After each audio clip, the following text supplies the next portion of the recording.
We caught up with Alex Okosi, a Nigerian-born media executive responsible for developing and launching MTV in Africa in 2005.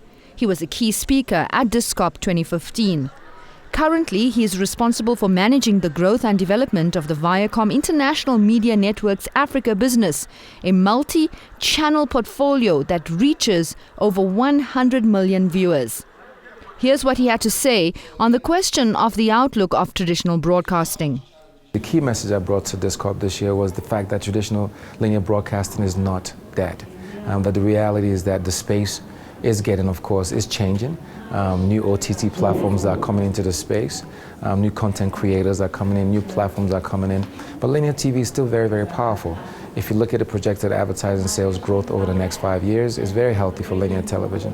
But the reality is that there is going to be digital migration of television, which means that more linear channels will come online. There are new platforms that also will merge when there's more spectrum in the space. So the competition does increase.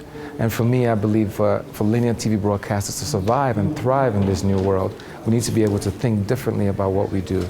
We can't think about ourselves as broadcasters anymore. We need to think about ourselves as content creators. For upcoming content producers wanting to enter and thrive in the ever-evolving industry in broadcasting and video content production, some advice from Okosi. I think the end user profile is critical. For a lot of traditional or even new players that are emerging on other platforms, it's really important to understand the consumer. Let's take, on the African context, for instance, the consumer is changing. There's a rise in the African middle class. There's more disposable income for people. People that traditionally didn't have television sets are now buying them because television sets are cheaper. People that couldn't afford subscription TV before are now able to do so because there are different packages that they can afford today. So that is a great opportunity for traditional players, but it does mean that there are also going to be people that are going to leapfrog watching television because they don't have the time or they don't believe that they need to sit in front of the TV. They're going to want to watch it on their mobile devices or on their laptops.